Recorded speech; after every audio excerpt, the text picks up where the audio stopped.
अस्सलामुअलैकुम। शहर लाहौर से सरेआम का एक खुसूसी प्रोग्राम आपकी खिदमत में पेश है।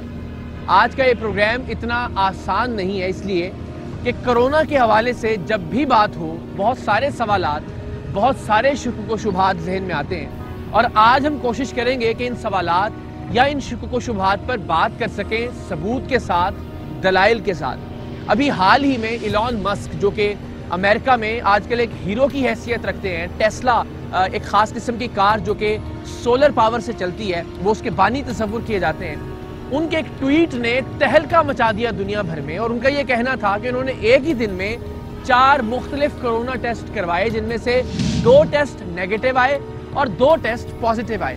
पाकिस्तान में भी ये बात हम कहीं ना कहीं किसी ना किसी रोज़ किसी ना किसी जरिए से सुनते रहते हैं कि एक ही शख्स ने 2 मुख्तलिफ लेबॉर्ट्री से टेस्ट करवाए, एक टेस्ट कोरोना का पॉजिटिव आया, एक टेस्ट कोरोना का नेगेटिव आया।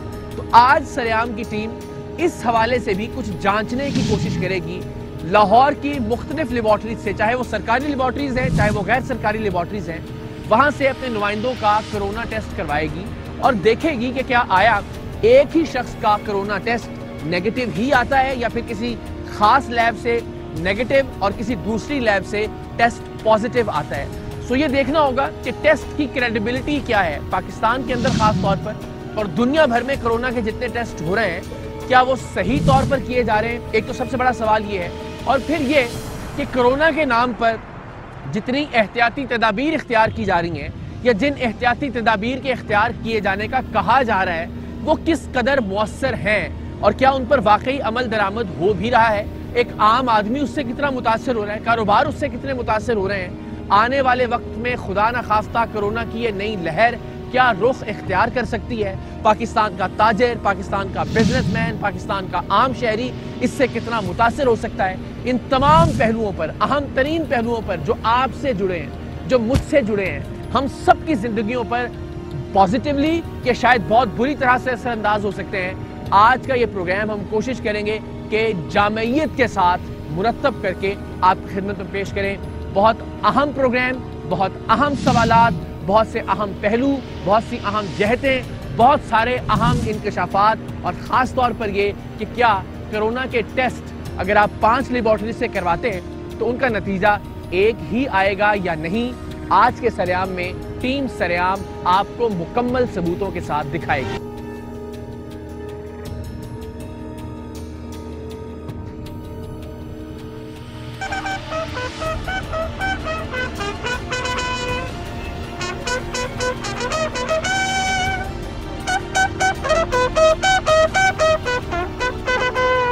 क्या बात है जनाब, ये नौकर हुसैन है और ये इसे बाजा भी कहते हैं, कार्नेट भी कहते हैं, विसल भी कहते हैं जो ये बजाते हैं। ये पुराने वक्तों में जब बजाया करते थे तो ये इत्तला होती थी शहनशाह मुअज़्ज़म की आमद की।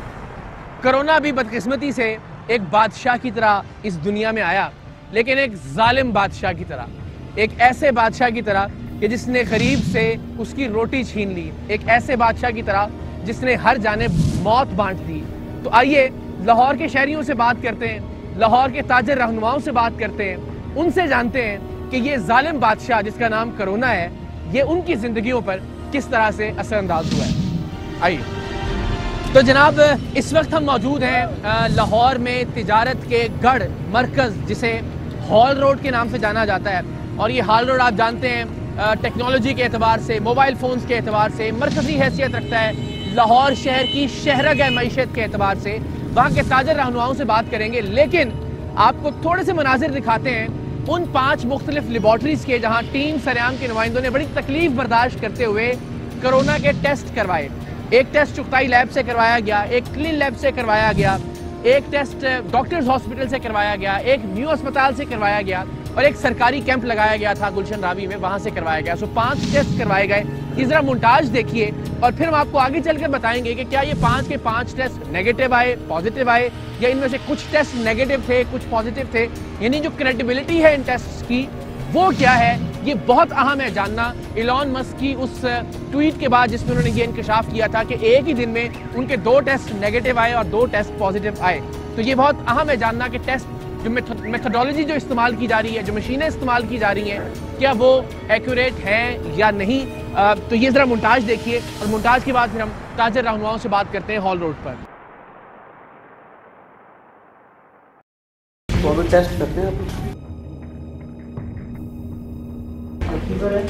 फीवर भी हो जाता है।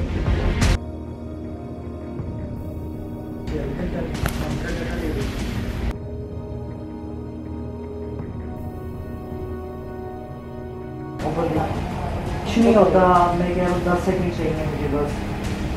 हाथ नीचे कीजिएगा मैम, आँखें खोले।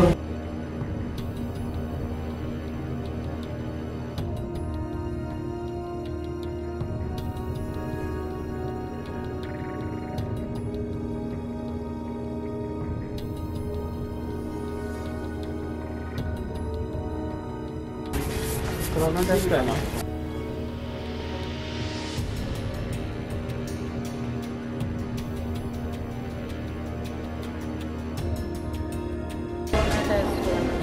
सामने ओपीडी 23 नंबर। कोरोना टेस्ट करवाना। 26 नंबर में सैंपल।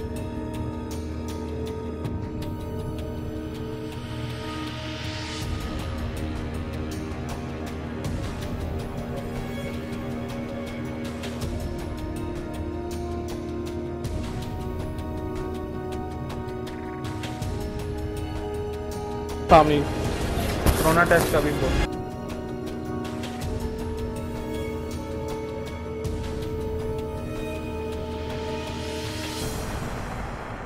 कहाँ से होगा ये टेस्ट?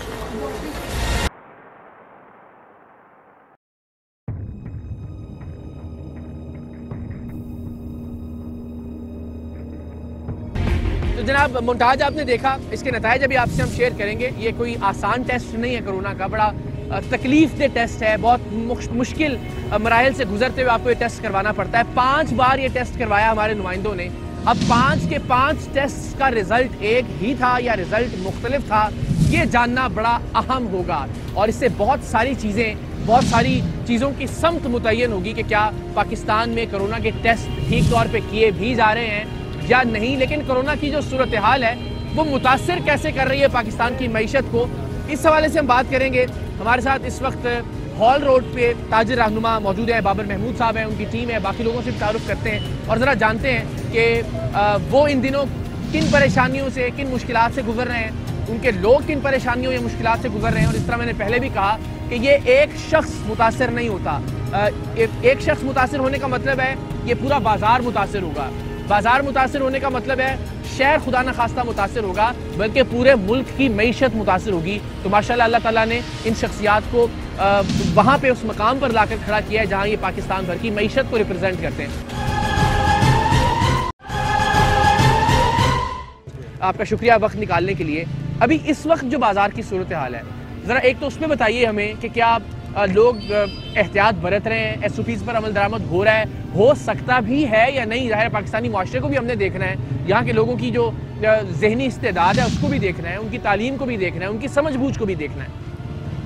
सबसे पहले तो मैं आपको खुशामदीद कहता हूँ, आपको और आपकी टीम को खराज तहसीन पेश करता हूँ।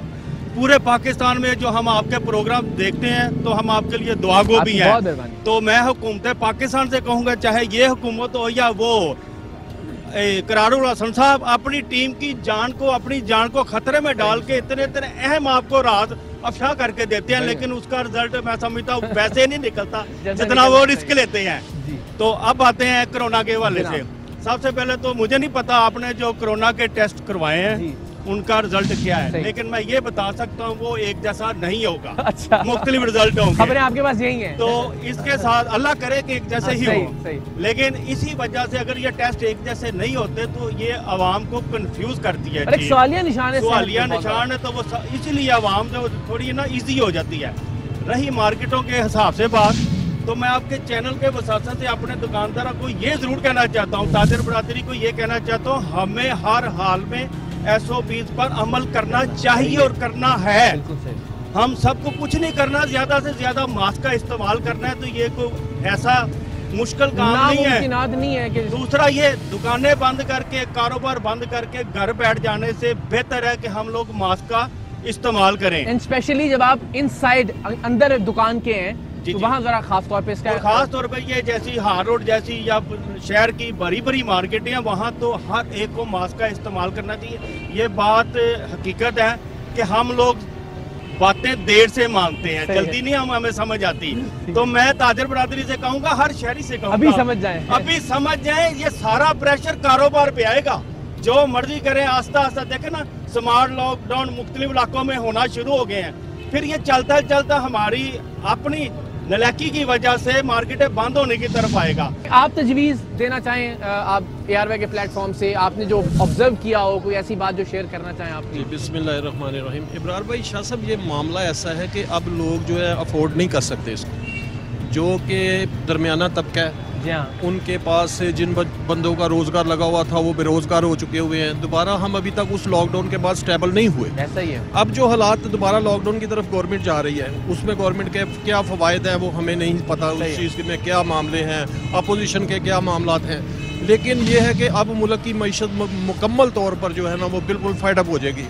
दरमियाना तबका पिस चुका है। अब गवर्नमेंट को इसका सोल्यूशन के बारे में भी आप इस पे कमेंट चाहूंगा। देखिए, जिस तरह उन्होंने कहा कि गवर्नमेंट और ऑपोजिशन और सारा मामला, पहले एक अखलाकी जवाब था, हुकूमत के पास भी था, ऑपोजिशन के पास भी था, पीपल्स पार्टी के पास भी था कि चलो सिंध में लॉकडाउन कर दें। अब तो उनके पास वो अखलाकी जवाब भी नहीं है, वो खुद तो जल्द से करते फिर रहे हैं। ये वो किस मुंह से यानी कोई भी, चाहे वो हुकूमत है चाहे वो ऑपोजिशन की कोई जमात है, किसी के पास भी अब लॉकडाउन का कोई अखलाकी जवाब नहीं है। इतने बड़े मजमे इकट्ठे किए जा रहे हैं अपनी जरूरत के लिए। दुकान बंद कर दो, हमें तो दुकानदार तो नहीं मानेंगे और हम दुकानदारों का साथ देंगे, लेकिन फिर भी दुकानदारों से ये जरूर कहेंगे कि मास्क का इस्तेमाल जरूरी है। ये हमारी जिम्मेदारी है, हमारी तरफ से कोई कमी नहीं होनी चाहिए। हमने SOPs पे अमल करना है और अपने कारोबार को बचाना है और एक दूसरे का ख्याल रखना है। जनाब, तो बस देखें, आपके लीडर माशाल्लाह जिनसे आप मोहब्बत करते हैं, जिनकी तस्वीरें हम देखते हैं, जिनके हम नाम देखते हैं यहाँ पे, जिनसे प्यार करते हैं, जितने भी यहाँ पे ताजिर हैं, वो ये नहीं कि हुकूमत कह रही है, वो अपने दिल से ये बात कह रहे हैं कि हमारा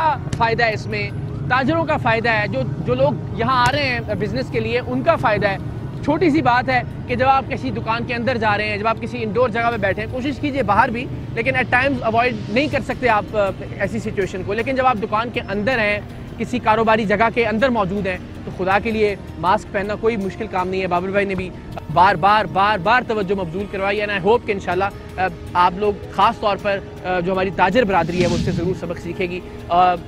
इम्पॉर्टेंट चीज़ ये, जिस तरह बाबर भाई ने भी इस खदशे का इजहार किया कि अगर 5 कोरोना टेस्ट करवाए हैं तो शायद उनका रिजल्ट सेम ना हो, और यही वो चीज़ है या इसी तरह की वो चीज़ें हैं। मसलन मुख्तलिफ अस्पतालों के हवाले से जो खबर आती है कि कोरोना था नहीं लेकिन मरीज़ को आइसोलेशन वार्ड में दाखिल करवा दिया, इस तरह की जो वीडियो सामने आती हैं, तो इससे कन्फ्यूजन बढ़ता है। कन्फ्यूजन क्या बढ़ता है? लोगों को लगता है कोरोना है नहीं, ये ड्रामा है। और जब कोरोना को लोग सीरियस नहीं लेते तो SOPs पर अमल नहीं करते। जब SOPs पर अमल नहीं करते तो डेफिनेटली कोरोना के फैलाव का बायस बनती है। सो अभी आपको हम दिखाएंगे आगे चलकर सबसे इंपॉर्टेंट पार्ट आज के इस प्रोग्राम का, कि हमारे जो नताइज थे 5 मुख्तलिफ कोरोना टेस्ट के, वो क्या थे, सरकारी अस्पतालों से भी और प्राइवेट लैब से भी।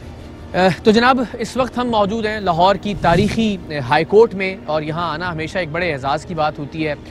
ऐसे जय्यद वकला इस इमारत से पैदा हुए, ऐसे शानदार जजेस यहाँ तशरीफ़ लाए और फिर एक लेगेसी छोड़कर गए।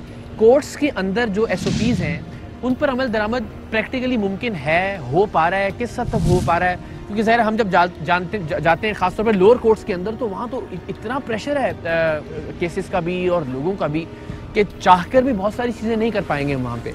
अच्छा, इकरार भाई, सबसे पहले आपका इंतहाई शुक्रिया ARY का। आप ये बात कर रहे हैं लोअर कोर्ट्स की, सर वो तुझे रहे लोअर कोर्ट्स की बात करें, जो SOPs है यहाँ पे हाई कोर्ट में फॉलो करना बड़ा मुश्किल हो गया। आप थोड़ा लेट आए, अगर फर्ज करें आप डे टाइम आते, हम जानबूझ के लेट आए, इसी बरामदा में मैं आपको इंस्पेक्शन करवाता है, इसी में जी। भाई ये कोर्ट्स है, ये सामने शहबाज रिजवी साहब की कोर्ट है, ये जैसे शहराम सरवर साहब की, ये दोनों फौजदारी कोर्ट्स हैं।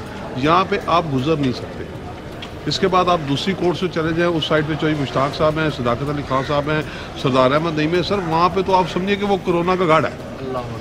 शुरू स्टार्ट से भी जब ये कोरोना स्टार्ट हुआ, हमारी यही बार बार हमसे इनसे रिक्वेस्ट चीफ जस्टिस साहब है, तो खुदा रहा कि इसको कर्टेल करें, तो SOPs करें, उसको कैटेगराइज करें, पर नहीं, कोई नहीं मानता ही कोई नहीं। अब असल बेसिक इशू ये भी है कि एक तो जजेस की कमी है। जी हाँ, पीछे कोरोना के लॉकडाउन की वजह से इतना ज़्यादा वो पीछे से बैकलॉग आया, पूरा प्रेशर भी जो पूरा प्रेशर, अब उसकी वजह से अब जजेस भी मजबूर हैं। हम क्या करें? अब सिर्फ अगर हम ये भी करें ना कि सिर्फ जिस वकील का केस है वो पिटिशनर और रिस्पोंडेंट साइड है तो फिर भी कोर्ट जो है ना ओवरबर्डन हो जाती है। ये हर एक कोर्ट का ये हाल है। अब ये होगा तो काम SOPs फाइल। और बिल्कुल बात है कि फिर भी बात है ओवरबर्डन चूंकि चीज़ें हैं। मुझे एक आम वकील की हैसियत से जो जिनकी आप नुमाइंदगी करते हैं बताइए कि उनकी मईशत पर या उनके रोज़गार पर या उनके काम पर कितना फ़र्क पड़ा है जब हम लॉकडाउन की सिचुएशन में थे और उसके बाद से अब तक, और खुदा न खास्ता अगर दोबारा लॉकडाउन की तरफ जाते हैं या वो तो जितनी देर लॉकडाउन हुआ बीइंग प्रेसिडेंट मुझे पता है कि ऑल ओवर पंजाब जैसे गवर्नमेंट ऑफ पंजाब से जैसे वो मैंने वो कोरोना फंड की एड में लिए जिस तरह लोगों को अकोमोडेट किया, सर बहुत मुश्किल है। तो फिर किया क्या जाए सर? आप हमारी ज़रा अगर इस पर थोड़ी रहनुमाई फरमाइए कि होना क्या चाहिए। देखिए दुनिया भर में अभी हम रिसेंटली कुछ मुल्कों में घूम के भी आए, कहने को तो वहाँ SOPs फॉलो की जा रही है। मिसाल के तौर पे मैं आप एक एग्जांपल देता हूँ और फिर मैं आपसे चाहूँगा कि आप राय उस पर दीजिए अपनी। कि आप एयरलाइन के अंदर जाते हैं, वो आपको बड़ी बेहतरीन फेस शील्ड देते हैं, आपको बड़ा बेहतरीन मास्क देते हैं, एक आपको सेफ्टी किट देते हैं जिसके अंदर हैंड सैनिटाइजर भी और अला बला दुनिया जहान की चीज़ें हैं जो आप कहते हैं क्या बात है। इकरार भाई वो बाहर वाली एयरलाइन में देते हैं, हमारे मुल्क में नहीं। वो भी ठीक है, लेकिन जब रिसेंटली मैंने 2-3 सफर किए हैं वो यही हाल है। देसी मामला ही है। नहीं, जो बाहर वाली भी हैं अल्टीमेटली जब आप सीट पे बैठे हैं, आपको 8 घंटे 10 घंटे का एक ट्रैवल जब करना है तो आपने खाना भी खाना है, आपने पानी भी पीना है, उस फेस शील्ड को रिमूव भी करना है, मास्क भी उतारना है, आपने वॉशरूम भी सेम यूज़ करना है जो पूरा जहाज़ यूज़ कर रहा है। सो SOPs फाइन, आप कहने की हद तक तो फॉलो कर रहे हैं, लेकिन प्रैक्टिकली सर कितना मुमकिन है कि इस पर अमल दरामद किया जा सकता है और इसी के साथ जीना पड़ेगा अब हमें? जनाब एक तो बड़ी खुशी हुई कि आपसे कि आपने इसको लाइट किया है सर। और करना चाहिए सर। ये बहुत ही हमारे मुआशरे की अहम ज़रूरत है। दूसरा रह गया कि इस बीमारी में ये इतनी ख़तरनाक है कि अभी तक इसका कोई इलाज भी नहीं, अभी तक समझ में नहीं आ रही है इसकी, अभी तक इलाज कोई नहीं आया। और दूसरा ये है कि इसके लिए हुकूमत जो है वो थोड़ा सा अगर ज़्यादा करे तो जैसे मेरे फादर एक अच्छे समझदार दोस्त ने, मैम बड़े ओहदे पे हैं, इन्होंने जो कहा है कि वकला की जो माली हालत है वो भी बहुत काफ़ी हद तक इतनी नहीं है कि जितनी हो सके। तो पिछले दिनों इन्होंने को मेहरबानी की थी कि कोई वकला साहबान के लिए हर फैक्ट्री में लीगल एडवाइज़र मुकर्रर किए जाए, वो भी नहीं उस पर अमल दरामद हुआ। अब ये है कि जब तक या तो उस पर अमल दरामद हो और सख्ती के साथ हो। दूसरा रह गया कि ये आफाक समावी आफाक ऐसी है कि जिसमें हम कंट्रोल नहीं कर सकते। सही। ये कुदरत की तरफ से आया, हमें सबको माफ़ी मांगनी चाहिए अपने रब से। बिल्कुल सही। और ये पहले भी हज़रत मूसा अलैहिस्सलाम की कौम पे भी इस तरह अज़ाब आए हैं और ये भी हमारी गलत कार्यों की वजह से, हमारी अपनी ही कोताहियों की वजह से ये सब कुछ हो रहा है। तो एक तो हमें गड़गड़ा के अल्लाह ताला के हुजूर दुआ करेंगे कि या अल्लाह हमें माफ़ कर। दूसरा ये है कि हुकूमत की भी ये बड़ी जिम्मेदारी है कि ये इनको प्रॉपर तरीके पे जो SOPs है उस पर अमल दरामद करवाएँ और ये करवाना ज़रूरी है। ठीक है, क्राइसिस आते रहते हैं, लेकिन इस क्राइसिस में हमें सब मिलके सबकी जिम्मेदारी है कि इसको पूरे तरीके अमल करें और हम अपनी जिम्मेदारी को रियलाइज करें। बिल्कुल ठीक है। तो ये हमने 5 टेस्ट करवाए हैं अपने नुमाइंदों के। सो लेट्स सी उनका रिजल्ट क्या आता है। 3 हमने प्राइवेट लेबॉर्ट्री से और 2 सो दैट पता लग सके कि हमारा जो ये टेस्टिंग का सिस्टम है ये कितना एक्यूरेट है। Sir thank you so much, honoured meeting you. आप लोगों से मिलकर बात करके बहुत अच्छा लगा sir, thank you so much. बहुत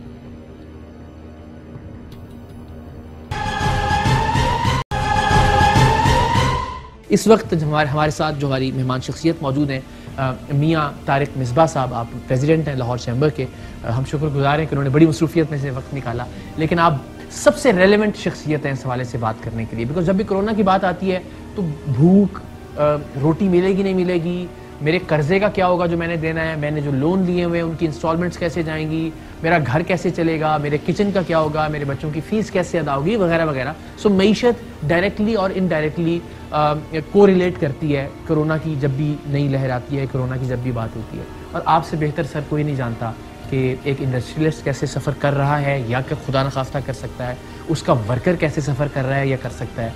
इस वक्त एक जो खौफ है सनतकारों के अंदर और सनतकारों के जो काम करने वाले हैं, जो उनके वर्कर्स हैं उनके अंदर, उसको आप फील कर रहे हैं, वो महसूस हो रहा है। और अगर फियर है तो क्या एहतियात भी की जा रही है लोगों की तरफ से, या बस फिर अल्लाह के आसरे पे छोड़ा हुआ मामला?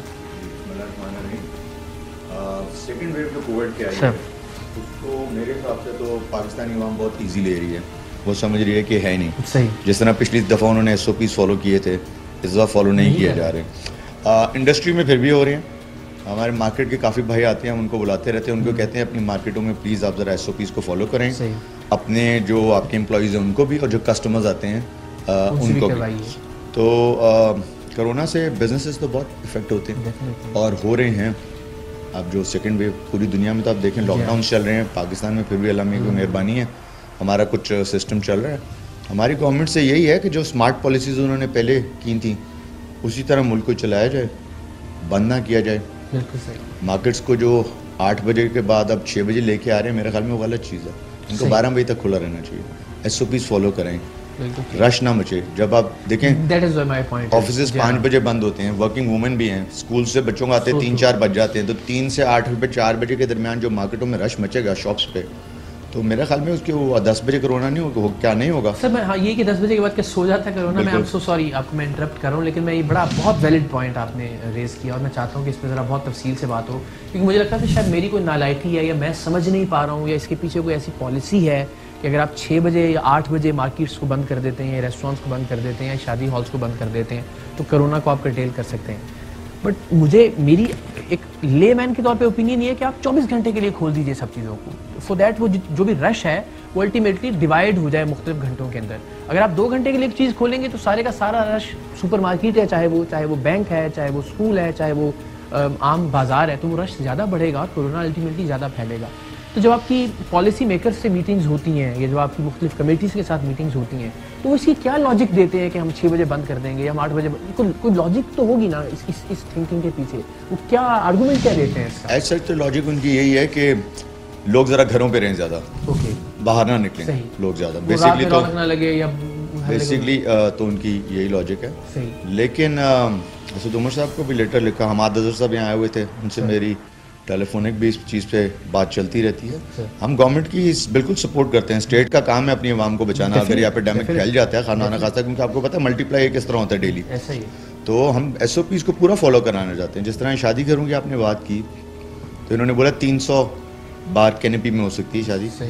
अब जिस तरह ठंड का मौसम भी आ रहा है, खैर हीटिंग सिस्टम तो है हमारे पास, लग जाते हैं, खुदा न खास्ता बारिश हो जाए और उसका बड़ा डर है। और आजकल तो एयर कंडीशनिंग अंदर चल नहीं, अगर इंडोर हॉल्स में भी शादी हो जाती है और SOPs फॉलो किए जाते हैं प्रॉपर, और हम ये नहीं कह रहे कि जो SOP फॉलो नहीं करेगा उसका हुकूमत बेशक बंद करे, फाइन्स करेंगे, हम उनके साथ हैं जो SOPs को फॉलो करेंगे।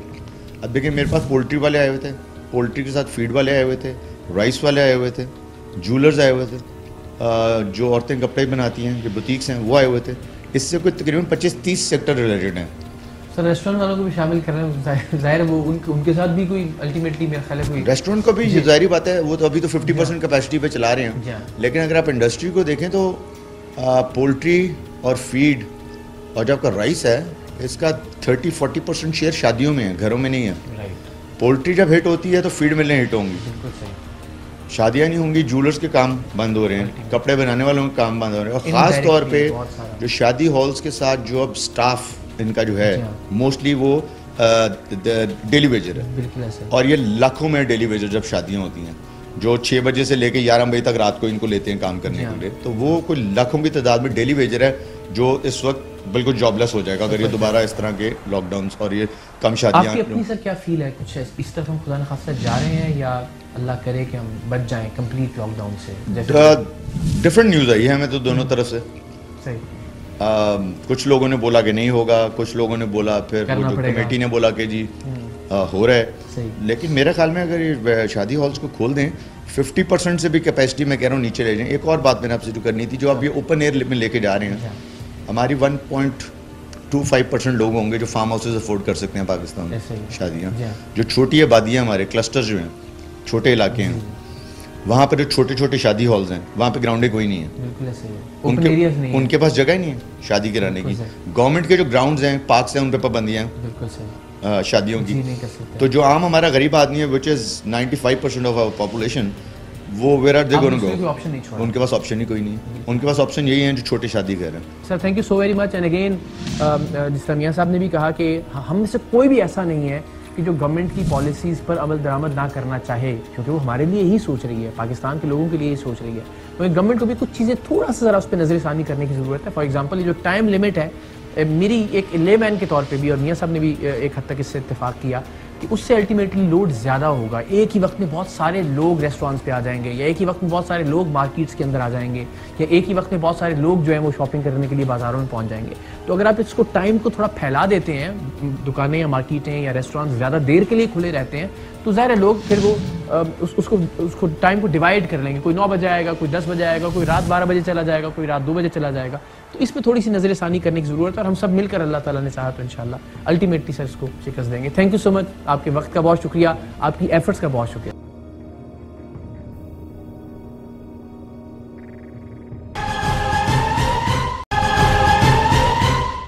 तो जनाब इस वक्त हम अगर कोरोना के हवाले से बात करें, इस वबा के हवाले से बात करें, तो सबसे रेलेवेंट शख्सियत पंजाब में अगर कोई हो सकती हैं तो मोहतरमा यास्मीन राशिद साहिबा।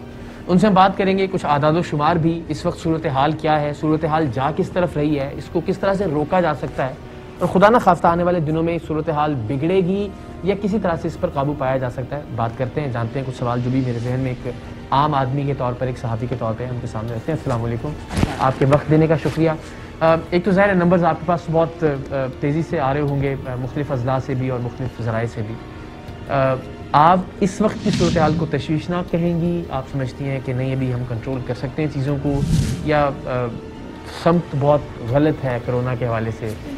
मेरा ख्याल है कि अल्हम्दुलिल्लाह सिचुएशन अंडर कंट्रोल जी है, लेकिन तादाद बहुत तेज़ी से बढ़ रही है जी। अगर आप देखिए तो अगर सितंबर के शुरू की बात मैं करती और अक्टूबर वगैरह में तो ग्रेजुअल इंक्रीज थी, अब एकदम ज़्यादा इंक्रीज होनी शुरू हुई है। पिछले 2 हफ्तों से तादाद बढ़ती चली जा रही है। आज के दिन में अगर आप देखिए तो 658 यानी 658 नए केसेस सामने हैं। 10 लोग इंतकाल कर गए हैं। 14,000 हमने आज के दिन में तकरीबन 14,000 टेस्ट किए हैं। तो तादाद ये रेशो तकरीबन क्या बनती है? ये तो देखें इम्पॉर्टेंट ये है कि हम भी are following world health organization का जो एक प्रोटोकॉल है वो फॉलो करें कि आप पेशेंट्स को आइडेंटिफाई करें। अब देखिए जब हमने 658 पेशेंट्स आइडेंटिफाई किए तो इनकी हम कॉन्टैक्ट ट्रेसिंग करें। बिल्कुल सही। तो ये this is all related to contact tracing. वो टेस्ट फिर उनकी फैमिली के शुरू हो जाते हैं। तो हमेशा रेशियो वही बनेगा, जितने केसेस ज़्यादा आएंगे उतने टेस्ट हमें ज़्यादा करने पड़ेंगे। ठीक है। और इस वक्त जो मसले हमारे लिए बने हुए बड़े शहरों के, लाहौर एज यूजुअल लीड कर रहे हैं। आपको पता है कि सबसे ज़्यादा मरीज़ जो हैं वो लाहौर के अंदर ही होते हैं। अगर मैं कहूँ कि जी इस वक्त हम 1,10,000 के करीब पहुँचे हुए हैं इधर, मैं सपोज तो इसमें 55,000 जो हैं वो लाहौर की। बिल्कुल सही। बाकी तो रेशो ऑलमोस्ट ये होगी, बड़ा शहर है और तकरीबन 50%। लेकिन इस मरतबा जो हमारे लिए थोड़ी सी परेशानी वाली बात है वो ये कि मुल्तान की तरफ मरीजों की तादाद काफ़ी हद तक बढ़ गई है। और नेचुरली और जो बड़े शहर हैं जिस तरह रावलपिंडी के अंदर तादाद बहुत बड़ी है। फैसलाबाद में फिर इट्स इन कंट्रोल सिचुएशन, और इसके अलावा गुजरांवाले के अंदर भी तादाद बढ़ी है। ये बड़े शहरों के अंदर हमारे लिए ज़्यादा प्रॉब्लम और चैलेंज ज़ाहिर है नेचुरली वहीं इसलिए चैलेंज होता है कि आबादी आपकी ज़्यादातर आपको पता है बहुत हद तक अर्बनाइजेशन ज़्यादा भरे हुए होते हैं, ज़ाहिर है फैक्ट्रियाँ हैं, मिलें, सब चीज़ें डेफिनेटली अंडरस्टैंडेबल। अभी मैं जो एक आम आदमी के तौर पे हम सब घरों में बैठ के सोचते हैं कि बहुत सारी चीज़ें वाज़ेह नहीं हैं कोरोना के हवाले से। मिसाल के तौर पे क्या इसका ताल्लुक़ मौसम से है, क्या इसका ताल्लुक़ बहुत ज़्यादा गैदरिंग से है? यानी हम नॉर्मली सुनते तो हैं, कुछ लोग कहते हैं आप सिर्फ मास्क पहनिए, कुछ लोगों का ये कहना है कि जो ऑलरेडी जिनको कोरोना हो गया है उन्हें मास्क पहनने की भी ज़रूरत नहीं है क्योंकि इम्यून सिस्टम बहुत बेहतर हो गया, एंटीबॉडीज़ बन गई बहुत। तो बहुत सारे ऐसे सवालात हैं जो एक आम आदमी को बाकी बीमारियों की तरह नहीं मालूम इस हवाले से। तो शायद डॉक्टर्स भी, मेरा ख्याल है इस वक्त डॉक्टर्स जो हैं वो भी आपको कोई इस तरह का जवाब नहीं दे सकेंगे। वजह ये कि एक नया ही वबा है जिसकी बाकायदा हर वक्त मुसलसल रिसर्च होती है। अभी पिछले दिनों एपिक्स मीटिंग के अंदर एक हमारे जो रिसर्च सामने आई है वो बड़ी अहम थी। वो देखा गया था कि जिन लोगों के अंदर सिम्टम्स नहीं हैं उनमें बहुत कम एंटीबॉडीज़ हैं, जिनके अंदर ज़रा मॉडरेट किस्म के सिम्टम्स हैं उनकी एंटीबॉडीज़ बढ़ गई हैं, जिनका सवेयर है चांसेस ये हैं कि जिनके सिवियर हैं उनकी ज़्यादा एंटीबॉडीज़ बनेंगी। अच्छा, अब मसला ये है कि how long will these antibodies remain, यानी क्या ये 2 महीने रहेंगी, ये 6 महीने रहेंगी, ये कितना अरसा आपको प्रोटेक्ट कर सकती है, क्या ताहयात के लिए है, इसके लिए सब कुछ कहना बहुत मुश्किल है। तभी ये बात कहना जो आपने सवाल पूछा था कि अगर किसी को हो गया है तो अभी तो हमारे पास कोई गारंटी नहीं है कि आइंदा ना हो। प्रॉब्लम ये हो रही है ना, अभी थोड़ी देर पहले मुझे एक साहब बड़ी कुट के उन्होंने जफ्फी डाली, उन्होंने कहा मैनू जी हो गया, कोई मसले वाली गल नहीं है। तो आई मीन वो उनके लिए वो फियर या खौफ खत्म हो गया। उन्होंने कहा जी मुझे हो गया है तो ऑल ओके, मुझे दोबारा नहीं हो सकता। नहीं, ये मेरा ख्याल है ये हर तरीके से हमें परहेज रखना चाहिए। एक आपको अपनी तर्ज ज़िंदगी के अंदर एक छोटी सी तब्दीली लानी है, और वो तर्ज ज़िंदगी जो है उसकी तब्दीली उस वक्त तक ज़रूरी है जब तक वैक्सीन नहीं आएगी, और हम किसी तरह से रीअश्योर नहीं होंगे कि वैक्सीन की वजह से हम ये सिचुएशन कंट्रोल कर सकें। इसलिए मास्क पहनना, ये तो प्रूवन फैक्ट है कि 70% ऑफ योर इन्फेक्शन, 70% आपकी इन्फेक्शन कंट्रोल हो सकती है अगर आप मास्क सिर्फ पहनिए। अगर होएगी भी तो उसकी जो इंटेंसिटी है, क्योंकि कम वायरस जाएगी अंदर, उसकी इंटेंसिटी उतनी ज़्यादा नहीं होगी। अच्छा, दूसरी इंपॉर्टेंट है सोशल डिस्टेंसिंग। कुछ अरसे अगर हम एक दूसरे के गले ना लगें और हाथ ना मिलाएं तो मेरा ख्याल है हमारी दोस्तियों में और मोहब्बत में कोई कमी नहीं आएगी। ये तो बात आप मानते हैं ना, और ख़ास तौर पर मैं भी जब कह चुके हैं इस बारे में जी, और प्रोग्राम में बार बार मैं ये कहती हूँ, ख़ास तौर पे अपने माँ बाप को, जो घर के बूढ़े हैं उनको तो बिल्कुल ही ना मिलिए। वजह ये है कि वो सबसे ज़्यादा वल्नरेबल हैं। खुदा ना खास्ता उनको लगा इन्फेक्शन तो उनकी सीरियस होने के बहुत ज़्यादा चांसेस बढ़ जाते हैं। तीसरी इंपॉर्टेंट चीज़ है हाथ धोना, अपने आप को साफ रखना और हाथों को बार बार धोना। ये तो वैसे भी मेरा ख्याल है हमारे मज़हब का हिस्सा है, वो सफाई निस्फ़ ईमान है। हाथों को बार बार धोना, सैनिटाइज़र इस्तेमाल करना, इन छोटे छोटे इक़दाम से आप बहुत फ़र्क ला सकते हैं और हम बहुत हद तक इन्फेक्शन को कंट्रोल कर सकते हैं। बिल्कुल, आखिर में क्या कोई ऐसी शिकायत आपको भी मिल रही है? बिकॉज मुआशरे के अंदर बहुत सारी चहमगोइयाँ हैं कि एक जगह से एलॉन मस्क का एक ट्वीट, उसने भी बहुत ज़्यादा कन्फ्यूजन पैदा किया कि जी एक ही दिन में 4 टेस्ट उन्होंने करवाए और 2 नेगेटिव थे, 2 पॉजिटिव थे एक ही शख्स के। पाकिस्तान में भी हम ऐसी बहुत सारी चीज़ें सुन रहे हैं जिससे कन्फ्यूजन बढ़ता है और लोग फिर ज़रा थोड़ा गैर संजीदा लेना शुरू कर देते हैं इस बारे में। ये बात असल में इसकी कोई आपको कोई शिकायत ऐसी मिली या? देखिए बहुत शिकायत, लेकिन लोग समझते नहीं हैं। इसकी जो टेस्ट है जिसको हम PCR पे भी करते हैं, उसकी स्पेसिफिसिटी जो वो है ही 70%। यानी ये है कि हम 70% तो पिक कर लेंगे डिजीज़ को, 30% चांसेस है पिक ना करें। अच्छा, फॉल्स नेगेटिव आना के ज़्यादा चांसेस हैं। There are more chances that the patient might have a false negative result. तो अगर किसी बंदे ने 4 टेस्ट कराए हैं, 2 पॉजिटिव आ गए तो उसको पॉजिटिव ही समझे, क्योंकि हाँ नेगेटिव वाले that could be a false negative test. ठीक है, तो बहुत सारी ऐसी कोई बात नहीं है। 30% का नेगेटिव आ सकता है बिकॉज ऑफ बहुत अच्छी वजाहत हो गई है। बिकॉज 70% स्पेसिफिसिटी है, मतलब हमें ये पता है कि हमें 70% तक तो ठीक रिजल्ट देगा, लेकिन 30% मुमकिन है जी, और उस 30% की वजह से आपको एहतियात नहीं छोड़नी है। Thank you so much doctor साहब, बहुत शुक्रिया, अच्छा लगा आपसे बात करके।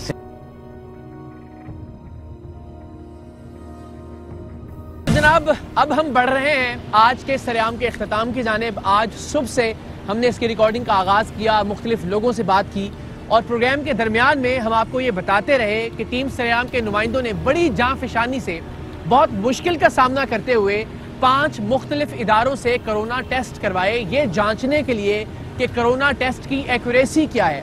यानी अगर 5 जगह से कोरोना टेस्ट करवाया जाए तो क्या 5 की 5 जगहों से नेगेटिव आएगा या उनमें से कुछ जगहों से पॉजिटिव और कुछ जगहों से नेगेटिव रिजल्ट आए। लेकिन 5 के 5 टेस्ट हमारे नुमाइंदों के नेगेटिव आए, विच मीन्स कि काफ़ी हद तक कोरोना का जो टेस्टिंग का निज़ाम है पाकिस्तान के अंदर, जो मुख्तलिफ लेबॉर्ट्रीज़ हैं, जो टेस्टिंग किट्स इस्तेमाल की जा रही हैं, टेस्टिंग के लिए जो मशीनें इस्तेमाल की जा रही हैं, जो स्टाफ ये टेस्ट कर रहा है, उनकी जो ट्रेनिंग है वो काफ़ी हद तक एक्यूरेट है। और किसी भी एक ऐसी खबर की बुनियाद पर कि जिसमें एक ही शख्स का एक लेबॉर्ट्री का टेस्ट नेगेटिव और दूसरी लेबॉर्ट्री का टेस्ट पॉजिटिव हो, हमें ये तसव्वुर नहीं कर लेना चाहिए कि कोरोना मुकम्मल तौर पर ड्रामा है। सो खुदा के लिए कोरोना को संजीदा लीजिए, जितना मुमकिन हो सकता है एहतियात कीजिए। ये आपके और आपके प्यारों की ज़िंदगी का सवाल है।